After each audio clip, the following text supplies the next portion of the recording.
Professor Nicole Holliday. I'm an assistant professor of linguistics at the University of Pennsylvania. And today I'm going to talk to you a little bit about sociolinguistic competence. So you actually know more about language than you think you do. When I teach students an introduction to linguistics, one thing I always ask is, what do you know when you know a language? Either your first one or maybe others that you've learned along the way. And the students always tell me, well, we know the grammar, we know how to put sentences together, we know what order the words go in. And yes, those are things that we know, and they're the things that we learn, in day 1, day 2 of our high school Spanish class or whatever we study. We also know the pronunciation. We know that the sounds in English might be different than the sounds in Spanish or another language that we're studying. And we know what the words mean. But this is where it can get a little bit trickier. So if I ask you what the word fine means, it might actually depend on something that you know about the world. So say, for example, we're friends and I'm telling you that tomorrow I'm gonna go see a movie. And I'm really excited about the movie and it's gonna be the best thing ever. So then the next day you see me and you say, how was the movie? And I say it was fine.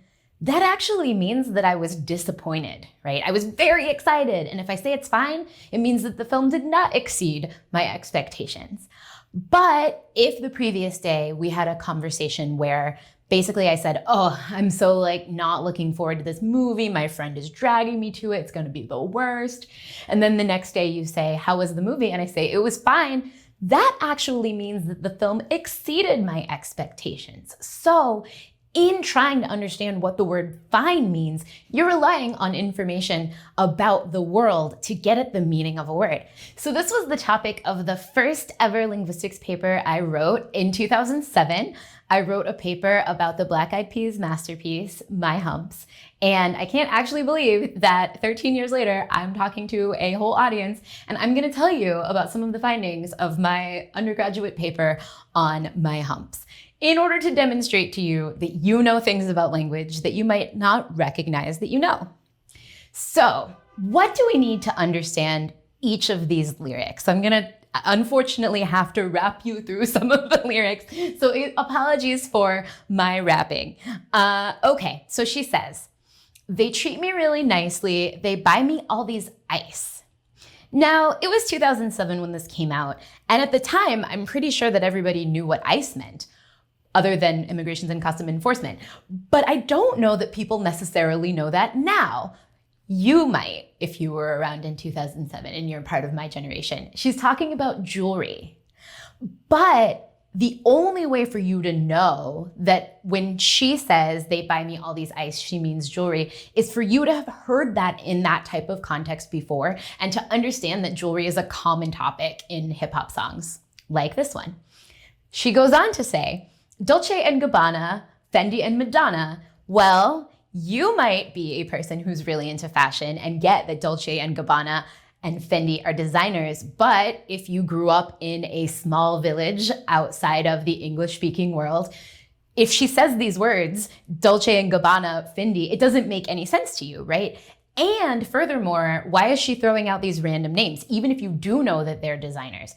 Part of the genre of hip hop is also frequently focused on fashion, right? So she's bragging about all of the things that people buy her because she's attractive, right? And that's the meaning that we're supposed to get from this. She goes on later, similarly, she says, 7 jeans, true religion. Even if you know designers, maybe you're not into jeans, right? So she's being very specific about the types of things that people are buying for her. And she goes on to say, I say no, but they keep giving. This is a little, the lady doth protest too much. So we get to the coup de grace, the chorus. We can keep on dating, now keep on demonstrating, my love, my love, my love, my love. And then she says, you love my lady lumps.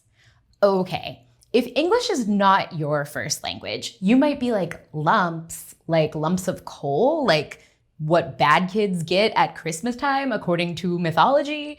But no, she's actually using this to talk about her physical attributes. And then she goes on to say, my humps, my humps, my humps. And that is sort of the punchline of the song, right? But it only makes sense in this very particular context where you already know that she's bragging and the point is that she's gonna talk about how attractive she is. If you don't know hip hop, if English is not your first language, this is totally imperceptible. The meaning of the song relies on your ability to use your sociolinguistic competence. So I'm going to define sociolinguistic competence as not just knowing the rules of the language, but knowing all of that social information too. So these can include the norms, the customs, the formality, and even your own position in a particular culture or social structure. We saw this with the Black Eyed Peas. So if you're an English speaker, you know that it might apply in your first language. But these things are frequently really invisible to us, right? So when I teach students, if I ask them, what does ICE mean now in 2020? They're going to be like, what? But maybe their older brothers and sisters get it, right? We just don't know what we know because it's so embedded in our culture. These things, though, apply when we're learning a second language as well. And for some languages, they're even part of the grammar themselves. So this is a reminder that when we're learning languages, we can't just be caught up in the words and the structures themselves. We need to know something about the people and the context in which they exist. I'll tell you about how I learned this. So on the right, you see this beautiful photo of me in front of Machu Picchu. This is like, status symbol photo. I studied Spanish for 7 years before I went to Peru to study abroad. And I thought I was so good at Spanish. I was a Spanish major. I was gonna kill it. Like, it was gonna be great. I was gonna be Peru and just like blend right in. On my second day in Lima, I realized that I did not understand the practical difference between domestic and imported tequila. That was a lesson learned the hard way. It ended badly. I also, though, couldn't do really basic things that I could do in the United States, like take a bus by myself for weeks. And it's not because I didn't have the vocabulary or the grammar to talk about getting on a bus. It's that bus stops and all of the ways that people talked about taking the bus were totally unfamiliar to me. So my host family, the mom in my host family, had to come and ride the bus with me to the university for an entire week before I figured out how to take the bus, how to ask for change, which you can't get, how to do some really basic things. Even though I had been speaking Spanish for years, I didn't have the sociolinguistic competence to be able to move through Lima seamlessly. But I got it a little bit later, so that's the good news. I'll give you a few examples from specific languages about how this can look. So in Spanish, if you speak any Spanish at all, or if you like food, you might be familiar with the term torta. In Spain, if you order a torta, you're probably getting a cake. But in many parts of Mexico, if you order a torta, you're probably getting a sandwich. You could be ordering very different things, right? So the context of where we are determines the meaning of the word. In an even more complicated situation that you might have encountered as a language learner, you might not know who to address and who to use which grammatical form with. So in Spanish, we have 2 second person pronouns that we use to refer to people. Some people we might refer to as tú, and some people we might refer to as usted. For example, if I have a friend, my neighbor, something like that, that's the same age as me, I'm going to refer to them as tú. And the verb conjugation that I use is a function of that. But if I'm talking to a pastor or a grandma that I don't know, or somebody of a higher social status, I might have to call them usted. And then I use different grammar to talk to and about them. This even gets more complicated if you happen to be in an area of the Spanish-speaking world that we call the Rio de la Plata. If you're in Argentina, you might be using a second-person pronoun vos, which I'm not even sure how to use after studying Spanish for 17 years, because I only went to Argentina for a minute. Linguists call this whole concept a TV distinction, and it happens in other Romance languages, French, Italian, Portuguese, but in languages across the world, there are patterns where they differentiate sort of formal and informal second-person pronouns. There are systems that are even more complex than this. So I'll give you some examples from Korean. Similar to that TV distinction that we saw in Spanish, Korean has different addressee terms called honorifics that depend on one's social position and one's social position in relationship to the person that they're talking to or about. English has them too, though they most frequently occur in titles. So if you think about who you might call sir or ma'am, or whether you refer to your professor as doctor or professor, We don't really like to be called things other than doctor or professor. These are honorifics, but some languages have them encoded as part of their grammar more deeply than others. In Korean, for example, these can affect the shape of nouns and verbs. So if you're using the verb to sleep and talking to your friend, you might use this one, jada. But if you're talking to your teacher or someone of a higher social status, you might use this one, 주미쓰다. And these are actually parts of the same root, but the honorific changes the shape of the word. Apologies for my very poor Korean pronunciation. I know more about the honorifics than I do about the pronunciation. So this is a difference of sociolinguistic competence and other types of linguistic competence. But the point is that this is part of the grammar. All of this can seem really complicated for Korean learners who might be missing the cultural context necessary to get it right. So I'm talking to my teacher, but they're the same age as me. What do I do? Right? These are things that you have to learn through living in a culture. What are we saying about ourselves with language, right? Because you might be saying, oh, if I'm a Korean speaker, I'm learning Korean and I get it wrong, how do people interpret me, right? And this gets into who we are and how what we do with language is a reflection of who we are and who we want to be. So what we say about ourselves with language is actually a lot. Don't freak out. We tell people about our country, right? It's pretty clear if you speak English that I am American. And maybe even our region. I don't necessarily sound like someone from Texas because I'm not from Texas. I'm from Ohio, right? You might have learned something about me just from listening to me thus far. People make judgments about gender identity, right? So this is something that we do when we hear somebody, we make assumptions incorrectly or correctly about their gender. So you've seen me, but even if you didn't see me, based on my voice, you would probably guess that I identified as female, which would be true. About their age, right? I don't sound like my grandma, and I don't sound like my cousin, who is 15 years younger than me. You might be able to sort of guess, oh, she's 30s, right? That's something that I'm telling you just by talking to you. Controversially, sometimes people are pretty good at identifying race.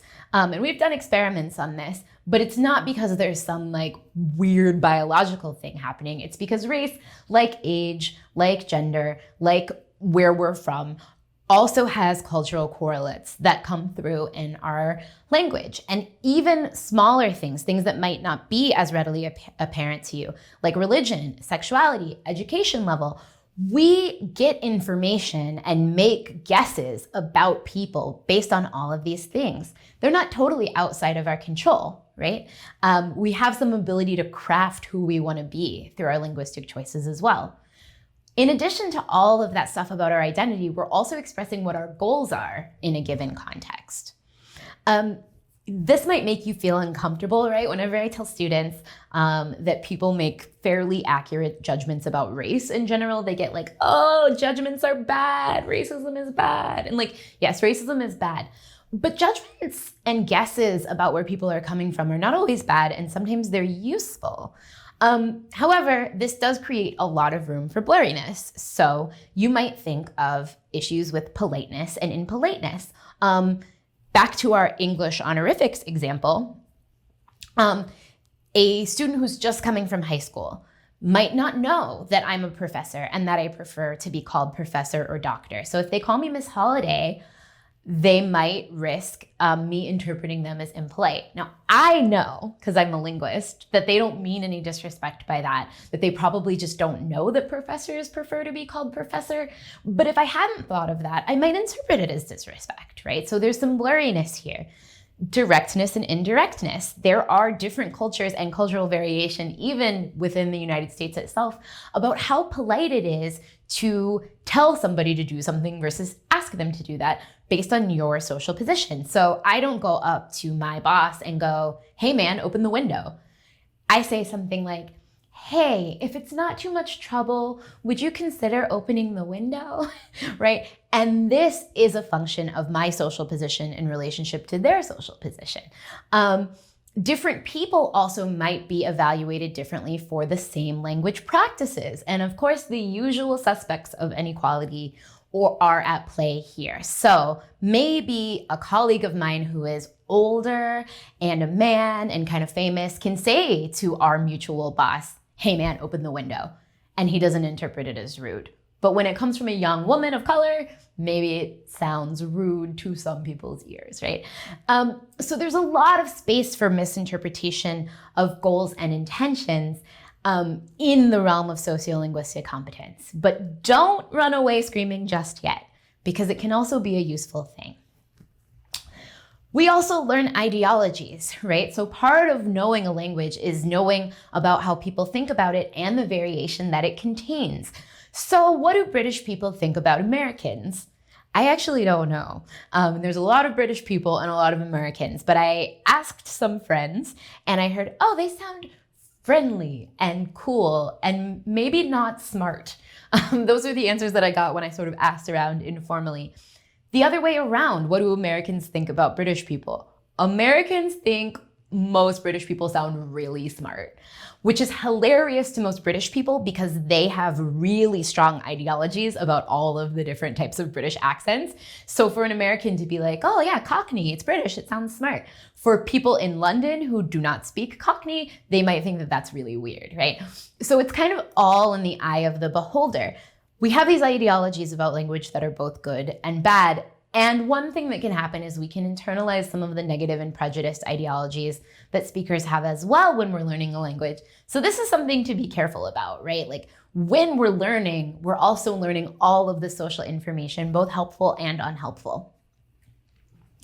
Despite all this, variation is still a feature. So it's a good thing. It gives us lots of space to do creative things with language and to portray who we want to be as different than who people might assume us to be. Specifically, it functions to allow us to show who we are as individuals and to construct an identity that's part of our communities. Okay, so I'll give you an example from the political sphere. This is Senator Kamala Harris when she is accepting the Democratic Party nomination for vice president, and she's giving this speech and she's talking about her family. So she's talking about her husband and their stepchildren and all of this kind of stuff. And she says, family is my uncles, my aunts, and my chitis.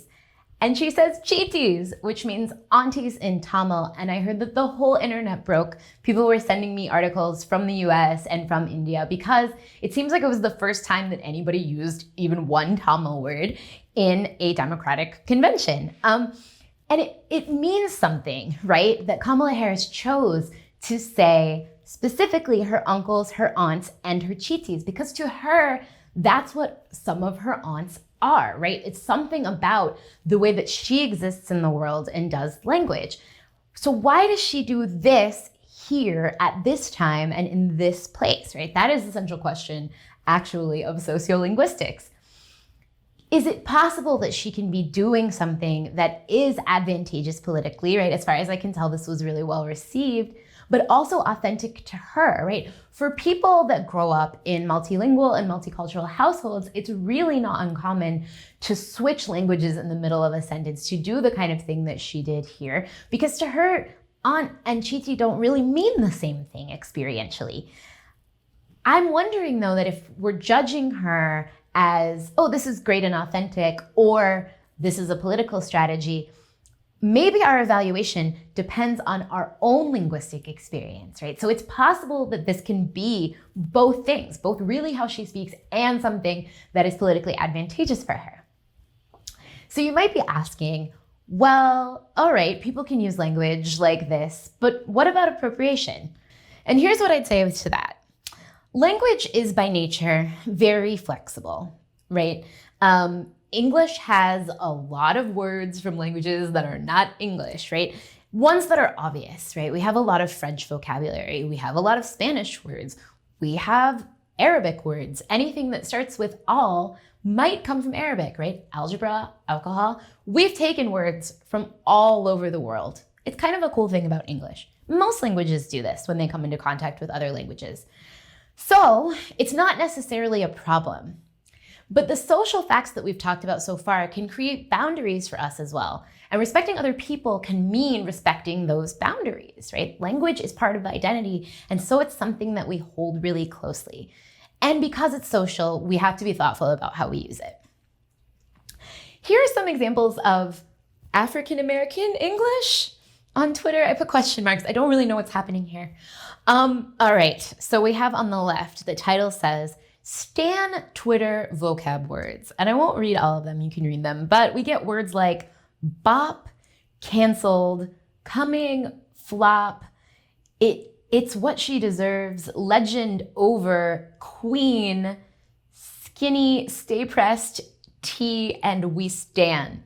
Okay, so whoever put this tweet out is assuming that there is some kind of vocabulary associated with what it means to be a stan, or rather a really big fan of something. Stan is a word that we have the etymology from, right? It comes from the Eminem song Stan, about an obsessive fan. And since then has entered the lexicon via African-American speakers to mean a big fan of something. But this person has listed a set of words, some of which also entered the lexicon from African-American English, and some of which are just, I don't even know what's happening, and reframed them as stan. Well, tea is very old in African-American communities. Tea to mean gossip in this sense, or sort of information. So when it gets reframed as simply something from Stan Twitter, invented in the early aughts by people on the internet, you can imagine that people who grew up speaking this language and having that meaning of that word might be a little annoyed at the sort of erasure of the history and culture of it. And on the right, we see a ridiculous tweet from the University of Limerick. It says, okay, T, that's not what T means. If there's new lingo on Twitter that you don't understand, just let us know, fam. What's lit is that once a uni starts using it in tweets, it's canceled. Thank you, next. We stan you, but you've been new. Okay.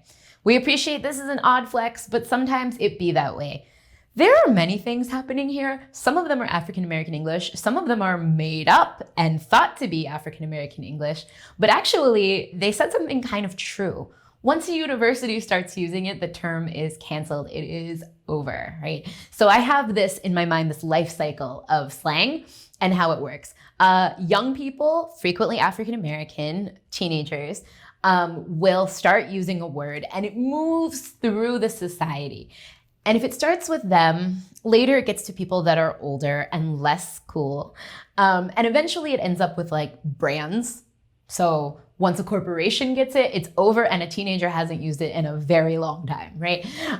So there's something about the way that language moves through the culture, but it's also related to where it comes from. So I am not the appropriation police. I will never tell you that there are things that you cannot say, but I will tell you that when speakers of a language that's been historically, language or variety, that's been historically marginalized, tell you that they don't like when you've taken their word and used it to mean something else, that part of sociolinguistic competence means that you should listen to them. All of these things are a normal and necessary part of language acquisition, and messing them up is part of the process of learning in L2. I have never ordered a torta, wanting a cake, and getting a sandwich, but I'm certain that I could have, right? It's also the part that we learn from being around people and immersed in a culture, which is why whenever someone asks, what's the best way to learn a language, I say, go there, right? Because we can memorize grammar and conjugations and nouns all day long, but this is the stuff that to me is really exciting that we don't get unless we spend a lot of time with the people. These things might seem a little challenging, but they're valuable and they're possible to learn. And everywhere that I've been, people have been really warm and forgiving of learner errors. So if you're learning Spanish and you accidentally get a cake, or you're learning Korean and you use the wrong verb conjugation, most likely, most people in the world want to share their language with you. So sociolinguistic competence is a beautiful thing for you to have access to as a language learner, and not something that you should be scared of. Thank you so much. This is my contact information, and I'm happy to take your questions.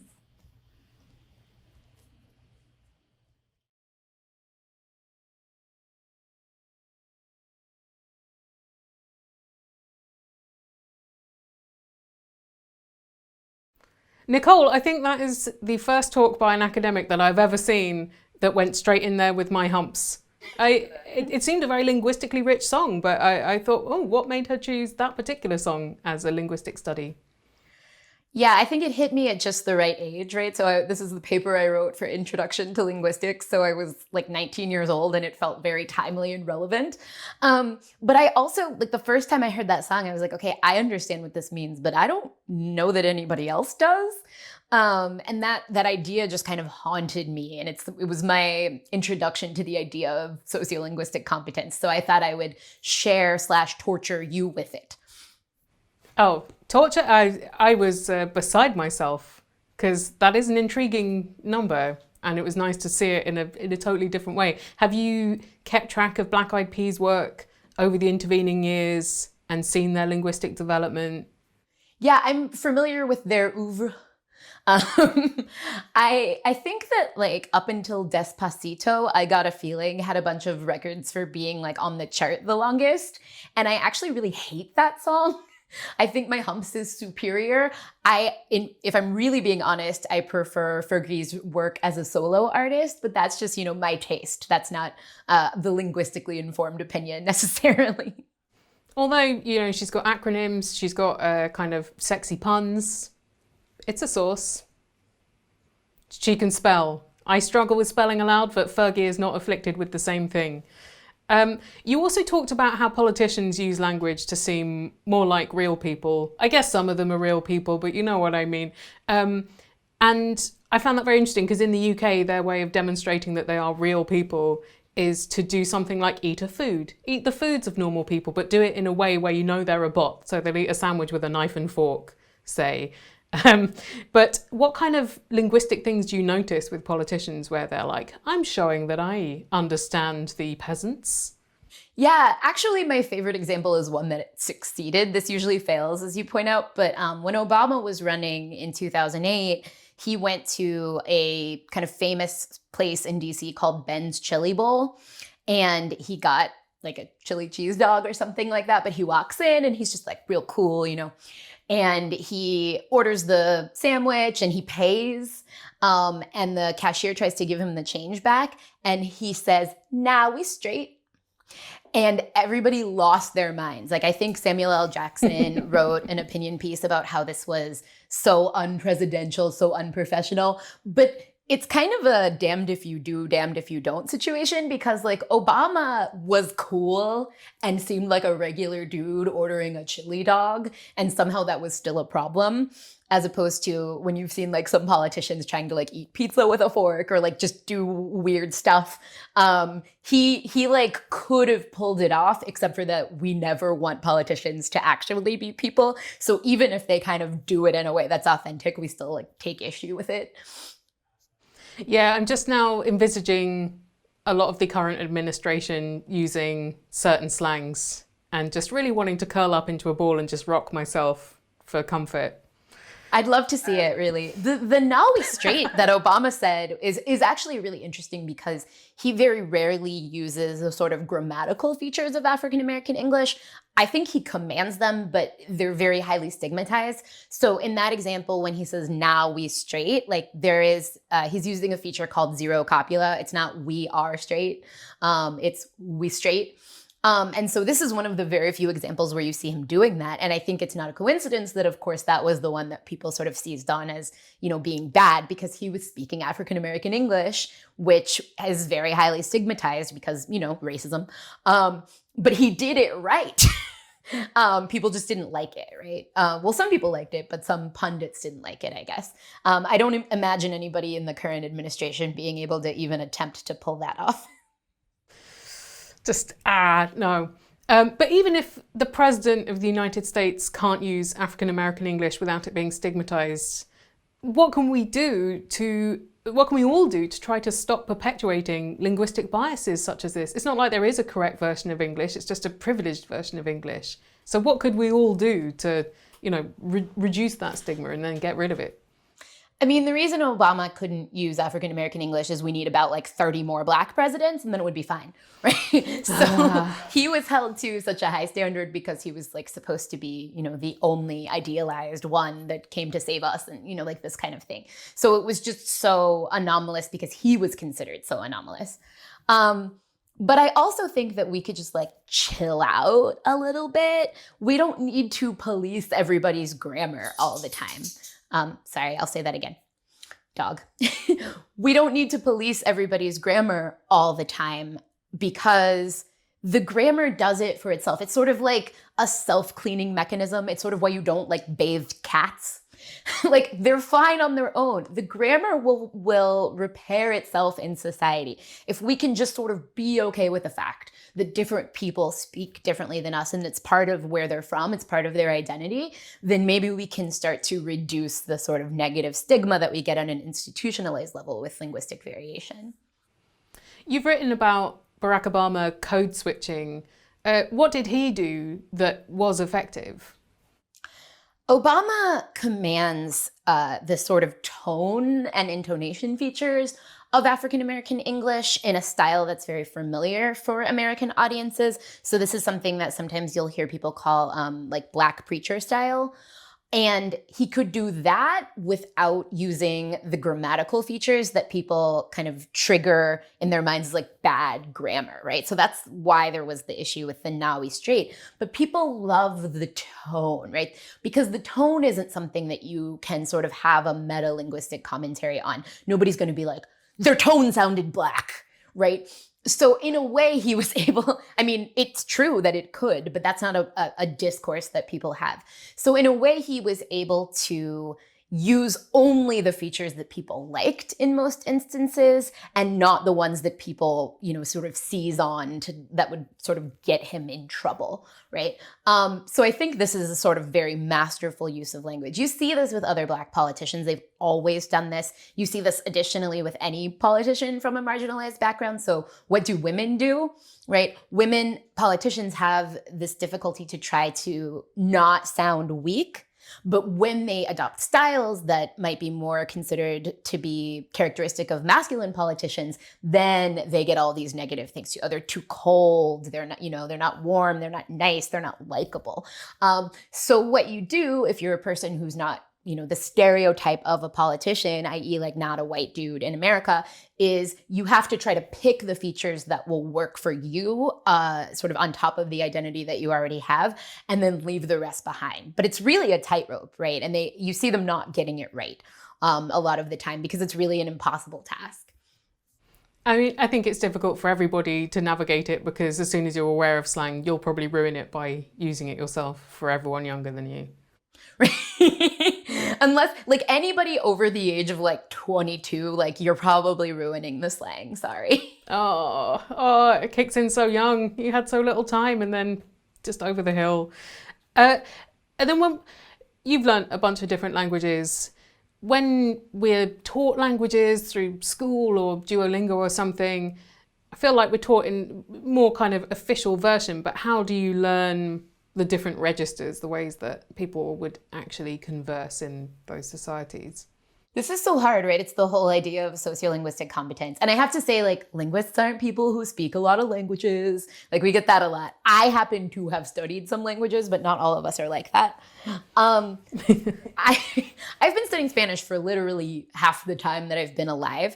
And there are some things that I can do really easily, right? Like, I can give a lecture on grammar, grammatical variation between parts of Spain and parts of Mexico, like in Spanish, no problem. You know what I can't do? Go to a hardware store. And the reason that I can't, I know it's really basic.